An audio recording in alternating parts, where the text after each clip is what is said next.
Hello, everyone, and welcome to the Covenant Army Podcast, where our mission is to equip couples to align with God and win the daily battle, raging against marriage and family. I am Brent, and I'm here, as always, with my super awesome, beautiful wife, Miss Lucy. Hi, baby. Hi. So excited to have you with us here today on the podcast. Guys, remember, like, share, subscribe, whatever you can do to interact. Comments. We want to hear comments about Yes. the podcast because that helps us find new material and we can answer some questions. And really, like we always say, this is not about us. We just want to get God's truth out there and what it deals with marriage and relationships and just help people. That's really at the heart of everything that we do, helping couples and families succeed and be blessed. Well, and the comments help us understand what people are looking for, Mhm. what they're needing help with Yeah. in their marriage and relationship. Absolutely. So today's topic, babe, I always think like I'm really super excited and happy to talk about it, but I really am. And the topic or today's title is your marriage a battlefield? Mm. What do you think when I share that with you? Like, what's your thoughts? A battlefield? I Yeah. think about, one of those period pieces that you see men kind of running towards each other in battle. That's Mm. what comes to mind. Well, what about husband and wife running toward each other in battle? Yeah, I don't like to think about it like that. Well, But yes, I can see the picture. well, many times in marriage, right? Because marriage is not all bubblegum and rainbows. Mm. There's difficult times. Mhm. And when conflict arises, sometimes it may feel like we're running at each other in battle. Yeah. We may actually feel like adversaries at times instead of lovers. Mm. Think about it. Yeah. I mean, Outside of communication issues, I think the next one is resolving conflict is really difficult I for think- couples. yeah, of course. And the the two are hand in hand. Yeah. I mean, it really is. When there's a breakdown in communication or a miscommunication, conflict usually arises. Mhm. We kind of get into that adversary type of mindset of, combating the really each other, not even the topic, but Yeah. really start combating each other when it gets to an unhealthy place. Yeah, I'm sure everyone has experienced it. Have you experienced it, I babe? yeah, for sure. I think someone just asked us yesterday, hey, are you guys always good? Like, have you guys ever experienced what we're going through? Mm, Well, heck yeah, everybody goes through stuff. yeah. Not maybe not exactly the same, but everybody experiences conflict at one point or another. It's inevitable. I mean, we've probably said it in prior podcasts. I mean, when Mhm. you bring two very different people together, and you can't get much more different than a man and a woman, Right. let's just be honest, by God's design, and there's going to be something that comes up where you're just going to see the world different. So let's jump into this. Well, before we go into the topic, because as we were sitting and talking about this topic itself, Mhm. I brought that song up to you, which I thought was just perfect. Because it kind of, and it took you a second to get, because I was sharing the song with you. I'm like, maybe this song it came up to me as we're talking about this conflict. Mhm. And there's just something about it. So we started listening to it. And Well, again, to be fair, sometimes you throw songs out there from the 1940s that I've never heard before. And why do you always say 1940s? That's like the worst. 40s, 50s, 60s, I don't know. They're all interchangeable I cannot think with me because I don't know a lot of those songs like you do. I can't think of one song from the 1940s that, first of all, I don't know any, but number two, that anybody's ever talked about. Like none. Now, if you'd have said the 50s, Okay. that's when I started Okay. coming alive. 10 in the years 50s. later on. Okay. 50s, 60s. Big difference. You throw a song out there and I'm like, what are you talking about? And then you make me listen to it. And sometimes it's not a great song to me, in my opinion. Hey, there's a difference. We might have a conflict right here on screen. There's a difference of opinion there because there are some songs that like you love and I don't. Love? I don't know if I use the word love. Okay. But there's certain songs that just hit at a certain time. You got to admit it. But they hit you, but not me. And I almost feel like sometimes it kind of ruffles your feathers because it doesn't hit me the same way. No, I'll just keep playing it again and again until finally I get the emotion that I'm looking for. No, but seriously. So back to the song that you were sharing with me that was one of those that we really liked. Well, I like the song and like the artist, right? It's Daughtry is the artist. But the song is Battleships. And there was something particular about when I remember the lyrics. I'm like, babe, this is perfect. I wish we could play the song. Right. So the song is Battleships by Daughtry. Mm-hmm. Chris Daughtry of the Daughtry band. I don't know what it, I mean, it's I think band, it's right? just Daughtry, but yeah, definitely highly recommend the song. The lyrics are so on point to a couple. Well, I wanted to share some of the lyrics. Oh, okay, Do you yeah, have it pulled for up, sure. or do I I just do have it? not. Okay. So as we're reading this, and we're talking about conflict. It just ties into it because, in essence, the song's about battleships, and it's about a couple that's kind of going back and forth with each other. Hmm. Let me just read some of the lyrics here to kind of get the context of it. It says, I'm sinking inside, and the mast and the lines are broken down tonight. I swallow my pride, but we're drowning in the ocean, and it's tearing my heart open. Mm. And it just paints this picture of this couple that's been kind of going at it, and they're in that place of despair. At least that's how I see it. I never heard him talk about this, but it just was so real as we're talking about it, right? It says, we got the highs and we got lows, and we're changing like the tides. The good times, the bad times, we're up and we're down. But I want you, I need you, and I guarantee you we'll make it out alive. There's that sense of hope. We're going at it now, but we're going to get to the other side of it, right?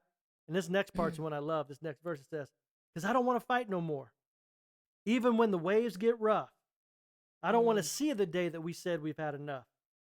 And I don't want to fight this war. Bullets coming off of our lips. But we stick to our guns and we love like battleships. And it just painted that picture of, like when there's conflict, many times those words they're coming out of our mouth. Yeah. And no, that's a great picture that he paints there with bullets coming off of our lips. Yeah. Because the power of life and death is in the tongue, right? That's True. what the Bible tells us. So that's a great analogy that he made there. Yeah, I mean, it paints a beautiful picture because many times, again, we I feel wouldn't say a beautiful picture. It paints a great picture of what's happening in battling between husband and just wife. because I say beautiful doesn't mean it's good. Like it's something good that you want. But what I'm saying is that it paints a clear picture of how we feel many times in conflict in our marriages. For sure. Right? We feel like we're fighting on the same time, but there's other times we feel like we're going at each other. And many times we don't even realize how we got there. Right? So that's why we come up with the title, is your marriage a battlefield? Right. Do you feel like you're in that place? Which it can happen to every couple. Like, no, I don't think any couple's immune to that. Again, but just because we're different. Well, I think it's interesting this morning we're talking about the podcast and what we want to discuss. And this topic of conflict resolution kept coming up because everybody struggles with it. And then we sit down to do our morning devotion. And what were those about? Conflict. It was interesting. It was about conflict resolution and resolving conflict. It was amazing how God aligns these things perfectly when we need to speak about something that's near and dear to everybody. Like, how do we resolve conflict? Yeah. I think the first place we got to start is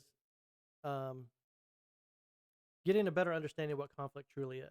Because some people hear the word conflict and they automatically think, oh, that's bad. I don't want nothing to do with it. Like, and we've shared that perspective that you're about to share before about conflict just being two different perspectives. Yes. Because it really boils down to, yeah, but what I'm saying is that some people, it really stirs up, like when you think about conflict avoiders. And what I mean is people literally will avoid any idea of having any kind of conflict. All the way to the point where a wife will not go to her husband to share what's truly going on inside of her because she wants to avoid that conflict. Not saying that she's scared of what he's going to do, but just scared of maybe just the response or having that tough conversation. Yeah, we see it both ways. We see husbands sometimes trying to avoid the conflict and they just shut down and they don't say anything. Right. So, yeah, for sure. And then it leads to a lot of unresolved conflicts. So one of these points that we want to share out today is that conflict arises when we have differences and we both feel like our perspectives are right. That never happens in marriage, right? It never happens where I think that I'm right and you think that you're right. Oh, for sure not. Like, that's marriage, I think, a lot, you know? But the thing is not to get stuck with trying to convince the other person I'm right and you're wrong. Yeah. I think that's where conflict can take a big, sharp turn into unhealthyville. I feel it has a lot to do with pridefulness in people. They get, no, I need to share my perspective. My perspective is right. And they don't want to back down to really hear the heart of their spouse. For sure. And it just, unresolved conflicts leads to walls and prevents unity and oneness, ultimately. Because you start to distance yourself from one another because you're not resolving anything and the conflicts just seem to come back around. sometimes the same ones Yeah. are coming back around because you've never resolved them, so they just get stacked. Well, the truth of the matter is that few people like to fight. Mm. Few people like to fight, especially in your marriage. Like, I don't know a lot of people that wake up and say, I can't wait to get in a fight with my spouse. Yeah. I mean, most people don't. Right. Sometimes it may feel that way, but most people don't wake up with that feeling in their heart. Right. And like you said, that perpetual conflict or unresolved conflict over time, that's where people get to that place like, I really don't want to fight anymore. I'm just done. Well, some people just, it's sad they get to the place of, I'm done fighting. I quit. I'm walking away from this whole thing. Mm-hmm.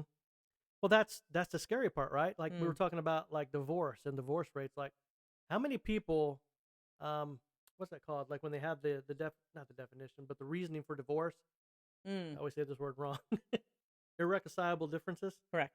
Oh, at divorce. Divorce is like that's the reason for justifying this divorce. Yeah. Now, from a biblical perspective, we know that that's not a reason to get divorced. Right. But our culture, right, our society feels that if there's this conflict that we just can't get over, we can end the marriage. How crazy is that? I think at the root of that, there is a level of immaturity. Because listen, a lot of us have different perspectives. Yeah. And it's okay. I think the problem is people don't get to that place where it's okay because they want to win. They want their perspective to win over the other person's perspective. And if you think about it, that's huge in our society today. This person wants to convince that person that their perspective is right and that we should follow that one. And the other one is not so much. And they battle back and forth. And this is what we're seeing in marriages. Well, I think that's the sad part about it is that thousands and thousands of marriages end because people don't know how to resolve conflict. That's very sad. And I always say, like, they just quit. They quit fighting the fight for their marriage and fighting for each other and fighting for their family. Like, they just give up and surrender. And I get it, man. There's times when I know for me, it's hard sometimes in those times. It seems very difficult for us to get on the same page. And I know God has helped us in this area. Yep. But even now, sometimes when it happens, it's, man, why is this happening right now? What's happening? How are we missing it? Well, and I feel that people don't take that break necessary in the middle of that conflict when they're having conflict. They don't take that break to get their mind right. That's good. Like we need timeouts, just like when our kids are little and they're losing their ever-loving minds, kicking and screaming, and you cannot speak to them because they can't hear you. Yeah. What do? Hey, you need a timeout so you can cool off. They give you a timeout. And they take a timeout, and typically about 2 or 3 minutes, like they come back and they're acting normal again. I think that's the important part that came from our devotion. I think it's important to share is that it's moving from that place of arguing, trying to win, and moving to that place of trying to understand each other. Right. Because really, like we said, at the heart of that conflict usually falls somewhere in the area of misunderstanding. We just don't understand each other. Well, there's misunderstanding, and then there's pride because now we're upset. And now we don't want to hear you anymore. Well, yeah, pride. I mean, why do you want to win? Like, what's that thing behind you that makes you feel like you have to win? Need to win in this conversation? I need to feel either more than superior, or I'm feeling inferior, so I have to build myself up. That it gets to that place. In essence, I'm going to make you submit in an unhealthy way to my way of thinking. Well, we have a note in here that says that the arguer insists on getting his or her own way.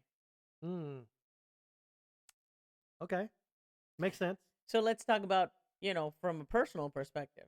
Do you ever feel like when one or the other is trying to argue a point in our relationship that you're either I'm in that position or you're in that position where you're arguing your point and you are just not backing down because you want to get your way?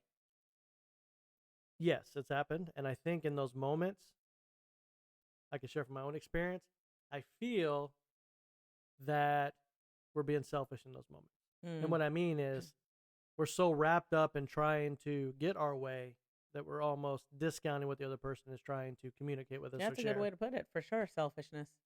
And when I feel that way, that's usually what spurs up some kind of response inside of me, Yeah. But I think, again, that's where God has helped us recognize what we're feeling in that moment and not let it distort what he's trying to do in that moment. Because God's all about unity. Mm-hmm. Like, think about it. Any moment that there's conflict in there, the enemy wants us to tear each other down and tear each other apart because he wants to destroy our marriage. God wants to bring us together, right? He wants that unity. He wants that oneness in our relationship. What leads us to that is truth, not lies and deception or what we think, but truth. So, of course, we have to be aware in that moment because even when you feel like it's selfishness, is it really selfishness? Is that really what's happening, or are we having a misunderstanding? And that's, again, getting to that place of understanding. Help me understand. Well, the misunderstanding transforms into selfishness if it goes on long enough. Because now I don't want to hear you. Now you're going to hear me, kind of thing. Yeah. Now you're going to hear my point because you're not hearing me. And that's where people get elevated. Their tone gets elevated. They get to the point of being rude, really. Well, this is where I think God's word can help us even in that moment. Because we've all been there. Let's just be honest. We've all been there. And it's in 1 Corinthians 13, 4 through 5. Love is not jealous or boastful, proud or rude. It does not demand its own way. Think about that, how we're just talking and what that looks like, right? Keeps going. It is not irritable. Ouch. And huge one here. It keeps no record of being wronged. In those moments, let's just be honest, we feel like we're being wronged. We're irritated. And we're remembering all the things that are happening here that we're displeased about. And we start to demand our own way. We even want to be God in that moment, right? Yeah. We want this to look exactly how we want it to look. But the truth of the matter is, how does God want it to look? But we don't think about it in that moment if our emotions are heightened, which is a good thing why you said, hey, to recognize to take that time out. That helps. Yeah.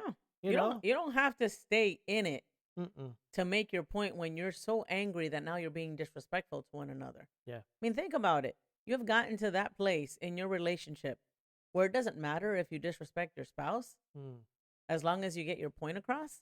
That's crazy. Yeah. Like you never want to get to that place of disrespect because once you get there, it's very hard to pull that back. And then every time you get into some kind of disagreement or conflict, like that level of disrespect keeps getting heightened. Well, that's what we always say is like never cross that line because once you cross it, you move the marker. Right. And listen, it takes one or the other person to just say, you know what? Let's not go here. Let's take a break because I love you too much to even continue to fight this right now because we're not getting anywhere good. It makes me think of that thing that Joyce Myers always said that stuck with me. It stuck with both of us, I think, right? The best person always does the right thing first. The best person always does the right thing first. Be the best person in the situation. Yeah, for sure. Like recognize, hey, we're not going to cross this line, and I'm going to be the one that's going to submit really in this moment.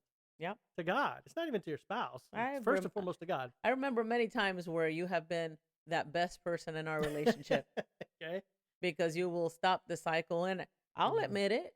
I will admit it when sometimes I wake up in the morning and I'm just irritable, just waking up out of bed. And I know you're wondering, like, what was the dream about? Was there a nightmare? What's going on? But I wake up irritable. I blame it on hormones because I feel like there's some shifting happening. However, there's no excuse to be disrespectful to your spouse because of your hormones. And honestly, I'm starting to get better at like noticing it, being aware of it, and just starting to pray about it. And I mean, you tell me, I feel like I'm quicker to go to you and say, hey, I'm so sorry, it's not you.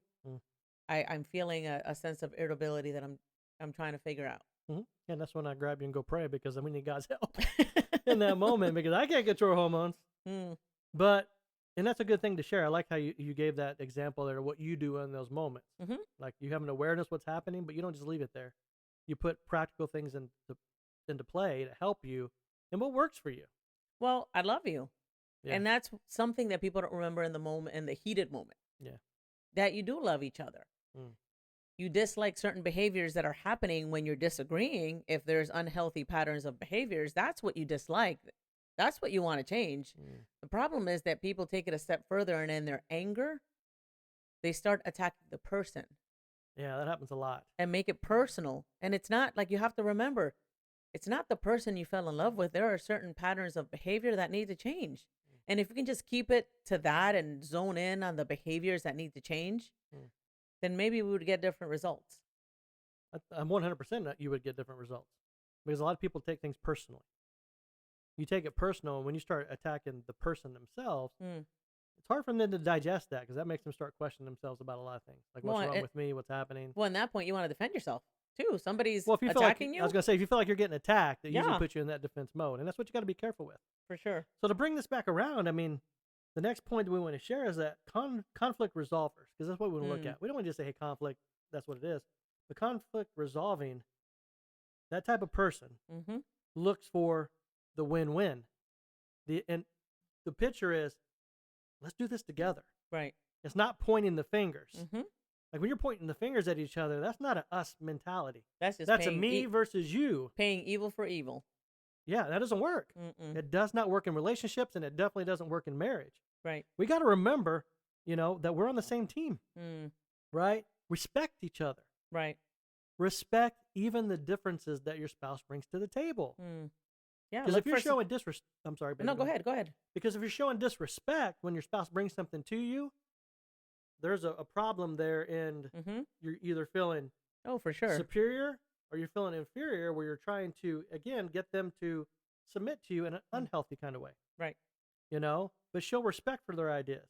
And again, looking for solutions, not finding ways to perpetuate the argument. Right. Because sometimes, let's just call it what it is, you might get a little of that kick inside where you feel like you're starting to gain some ground on your spouse, and you start to ratchet it up a little bit. Yeah. Bringing some of the stuff out of the old backpack that, in essence, is causing more damage, is not bringing that unity that God wants for you in your marriage. Yeah, and really the goal is not to win. Not at all. It's to get to a place of understanding both perspectives. Well, what I want to say is it's not a personal win. Right. It's a win for the marriage. Correct. Like, that's what you got to look for, the bigger picture, and we'll get to that in a second, which is important. But you want to read that next Bible verse, Dave? Because I think it's really important. Yeah, Philippians 2:4 says, don't look out only for your own interests, but take an interest in others too. In that situation, we should really be thinking about our spouse, right? We serve one another. We're not serving ourselves. To serve one another, let's be considerate and take the time to listen to understand. Well, I think, again, like you're sharing, it helps offset that trying to demand your own way. Right. Selfishness. Right. The offset that is to be selfless and humility. Not thinking too highly of yourself is another verse that comes to mind. Right. Thinking about what's best for your spouse in that moment. Like, what are they trying to share with you? Why are they trying to share this with you? More than likely, they're feeling a disconnect with you, even on this idea, and it's finding that common ground, again, to bring back the unity, the oneness in your marriage. Yeah. That both of you are really desiring. It's just how you're communicating that with each other, and turn it into more of a healthier way and not an unhealthy way. Right. Looking for each other's best interest. So, kind of bringing this all back around. And again, guys, this is like a big 3,000-foot view of conflict resolution. But there's little things we hope that you're taking away from this. And the big thing for today is, like, if you don't want to be in that mindset of battlefield, right? You first have to recognize you guys are on the same side. You're on the same team. You're meant to do this life, this marriage, this relationship, this family as teammates. Right. To win. Well, and a good thing to highlight, because we do talk to couples a lot about conflict resolution, and we give them practical steps to resolve conflict. And one of those things to recognize is this the right time and place to have this discussion? That's good. Understanding, like, find the right setting to have this conversation. Sometimes if the other person's doing something kind of distracted, but you really want to talk about something, and you don't have their full attention, it can get to a place of irritability, because if they're not completely focused because they were doing something first, and you're just thinking, hey, I need to bring this to the table, it's not really the right time or place to be discussing. So you want to think about, okay, what's the right time? Hopefully not at night when your spouse is tired. Yeah. Probably not the best time to do it. Right. Find a time and place where you can have the discussion. When you sit down, define the problem without pointing the finger. Hey, this is the problem. And really, you need to do some self-reflection. What is really the problem? Yeah. Well, you have to identify it first before you can fix it. You got to be really specific about that. Mm-hmm. Another step, list the ways that each of you contribute to this problem. And this really takes it down to the personal level. Like, look at yourself. How are you contributing to this issue that's being brought to the table? And you both identify your parts. Yep.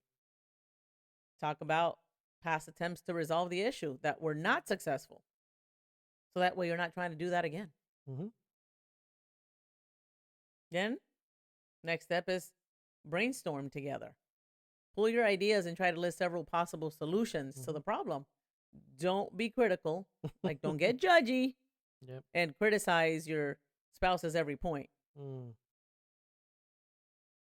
Next step is to discuss and evaluate each of these possible solutions. Be as objective as possible. That's hard. That's hard a lot of times in these moments.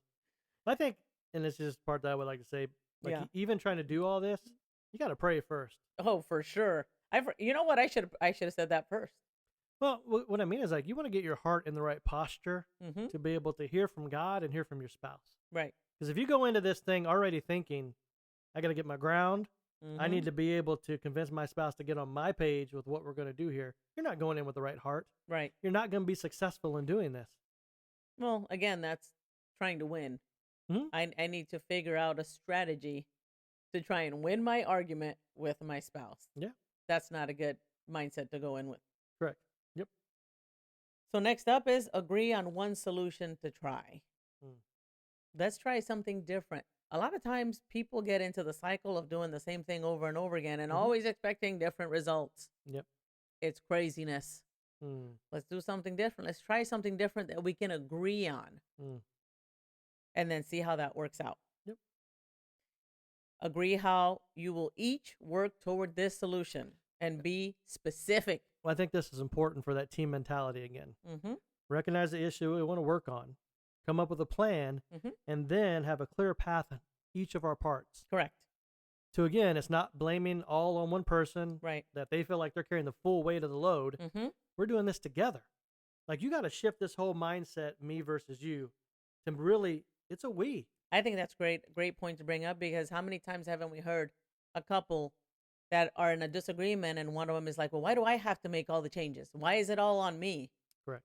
No, there's two people in this marriage. Yeah. Yeah, you got here together, and it's going to take both of you to get out. Yeah. That's why I view it. The next step here is set up another meeting to discuss your progress. I love that. Accountability. Yeah, because a lot of people don't do that. They don't come back around to look at the wins. Okay, where are we now? How are we doing with this particular issue that we're working on? And a big part is that you can miss what each part that each of you guys are putting into practice. I.e., if we never come back around and really measure, like you said, the wins, and even sometimes the things that aren't working, it doesn't give us an opportunity to reassess and come up, try one of our other things. Correct. But number two, be able to affirm what our spouse has been doing in that time. Again, when you're working alongside someone and you see them working alongside with you, it gives you that team kind of feeling. Okay, we are doing this together. Correct. I'm not in this alone. Right? You need to affirm that. Yeah, that actually goes into the last step here. Reward each other for progress. Love it. If you notice your partner is making a positive contribution toward the solution, praise his effort. Praise her effort. Praise each other. That's okay. Give compliments to one another, because usually only a lot of times people get into that cycle of we're only coming to talk when there's an issue. Yeah. That's pretty sad. Yeah, I'd say it's necessary. It's a must. In marriage, you need to show that appreciation for each other and affirm the things that your spouse is seeing. I always tell couples, we tell couples, right? What you affirm will grow. What are you affirming? Yeah. If they're being a big piece of garbage and you're affirming that, guess what you're going to see more of? More garbage. But if you affirm the good things, you're going to see more of those good things, because everybody likes affirmations. Everybody wants to know they're doing something right. All day long, we're hearing about what we're doing wrong. Yeah. I mean, come on. We hear it from everyone, how we're not meeting the mark and what we're not doing. We need our spouse to be in our corner, to be that place of life-giving words. It helps. I mean, that's your home. Your marriage is supposed to be the safest place in the world for you. Yeah. I mean, really, you know what I mean? Yep. Don't miss that. So, is there anything else you want to share on that list, sweetie? No, that's it. Those are the 10 steps that I wanted to make sure that people knew and get a hold of. Give people a practical tool, because there's so many people drowning in conflict that they can't resolve. And there is a way to do it in a healthy way, for sure. Now, one thing that I didn't mention, if you're in the middle of trying to resolve a conflict and it's starting to get heated. Never happens. Never happens. A couple that's in conflict and then they decide to sit down and talk about it, it always goes perfectly. Oh, for sure. I know it does with us. So oh, yeah. Okay. Not really. Tongue in cheek. Yeah. Just joking. So I want to say, recognize your need for a timeout. What do you mean by that? Like I said earlier, kind of like when you're 2 or 3, or not, or you, 40, your or 50? kids, and they need a timeout because they're out of control. They need to get their mind right. As adults, we need to recognize that need to get our mind right. Let's put a term to it that maybe people can digest. The term we're looking here is called emotional flooding. Emotional flooding. In essence, what it means, that your emotions are so heightened in that moment, you're having a hard time having a conversation. You're having a hard time being in the moment. And this can be different things. You can be frustrated. You can be angry. You can be upset. You can feel lost. I mean, it could be so many different emotions. But the point is, it's not a good time for you right now to try to have this engagement. When you have to have good self-awareness of That's that. what I was going to say. You need to know that about yourself. About yourself. Yeah, because it doesn't go good for me to say, babe, you need a timeout. I can tell right now this conversation is not going to go good. Take a timeout. Go put your nose in the corner. 15 minutes and then come back and talk to me. I don't think that's going to work. It's not going to go well. No. However, that self-awareness tells me, okay, I'm feeling myself get worked up a little bit. And request it from your spouse. Hey, can you give me a few minutes? Yeah. Give me a few minutes. I need to get right. I think that's a key point because we hear that from a lot of couples. When we say give a few minutes, put a time on it. Right. If you need 15 minutes, tell your spouse, hey, give me 15 minutes. I'm going to get my mind right, and then we'll come back and we'll talk about this. Because if you just kind of put some kind of gray thing out there, that's not going to give them that sense of security. And and if in the past you've said, hey, give me a few minutes, and you don't come back to ever resolve. You get on the train and you're gone for a couple days, and you guys never talk about it, that's not going to stir good stuff up in your spouse. For sure. So and you know what? Take that time away from your spouse to relax, calm down, breathe, pray. That's my favorite. I always say, like, I go to the bathroom and I pray. That's my space to just get right and pray and remind myself that my husband is not my enemy and the things that I love about my spouse. Because if I can get my mind thinking on the good, then I can come back after those 15 minutes with the right mindset to try and resolve the issue and not attack my spouse. Sounds good. So another point that we want to share outside of the great 10 points that you shared there as well is that this whole resolving conflict, being on the same team, you need to have a common goal. Like, and this is a big one for a lot of couples. Why are you guys married? Like, what's your common goal as a married couple? That helps keep you guys on the same page and on the same playbook. That's a whole nother podcast, baby. Well, it is, but I just want to put it out there because I think it's important. Because being on the same team is like, okay, what team are we on? Right. Who are we playing for? Who are we fighting for? Oh, yeah, that's true. And as believers, I think we have to recognize that everything that we're doing is supposed to honor God. Every goal, every purpose under this sun, the time on earth is meant to honor God. We have to remember that sometimes. And we got to know that we're both moving in that same direction, playing to the same playbook. Yep. Right? Honoring God, which allows us to honor our marriage, which allows us to honor our family. That's another thing we have to keep in mind. This marriage, like we always say, this is not just about you two. Right. It's not just about the husband and wife. Yes, God has put you in that position, but you have so much influence and impact in this world. Don't forget that. Yeah. So, last thing I wanted to say, I don't know if you want to say it, but I think it's important. You guys are better together. 2 are better than 1. You know? And looking at God's word, we take the scripture and we wanted to share with you because we think it's important, because we think God's word has a lot to speak to this. Right. You know? And remember, the enemy is the one that wants to cause division, that wants you guys combating each other so you can't attack the issues that are coming against your marriage, the issues that are coming against your family, the issues that are coming against our society. Because if he can keep us in conflict with each other and not finding resolve, we never attack the real issues that are the real threats that's happening in our world. Right. you want to share that verse with them? So that verse is in Ecclesiastes 4:9-12, and it Mm. says, "Two are better than one because they have a good reward for their labor. Mm. For if they fall, one will lift up his companion." Mm. That makes me think about when I fell in the front of the house a few months back, and you came out to pick me up. Yeah, was it October 30th or 31st? October 31st on Halloween. Yes, scary day. It's Reddit day. But woe to him who is alone when he falls, for he has no one to help him up. Again, if two lie down together, they will keep warm. How about that? but how can one be warm alone? Though one may be overpowered by another, two can withstand him. And a threefold cord is not quickly broken. That threefold cord is God in the center of the marriage. The two of you and God in the center. That pretty much sums it up right there. Yep. Now, this is God's divine word to us about friendship, about relationship, and about marriage. Yeah. The enemy wants to go against this. He doesn't want you putting in the work. He doesn't realize that you're better together. He wants you to be the Lone Ranger out there doing it all alone. Yeah. Think about this. Yeah. Right? Feeling isolated, alone. Yeah. Yeah. Like nobody understands you, nobody hears you. You should be each other's best friend in your marriage. What is hindering you guys becoming best friends? Think about how discouraging it is. Like it talks about when you fall and no one's there to pick you up. How discouraged is it when you feel like you're all alone and you've fallen and no one's there to help pick you up? And you're married? And you're married. Yeah, that's pretty sad. That's a pretty sad place to be when you're feeling alone, but you're married. Yeah. And again, I'm sorry I'm breaking this down, but there's so much stuff coming to me as we're talking about this. Like lying down together, we're able to help keep each other warm, right? We're able to help meet that need physically. For sure.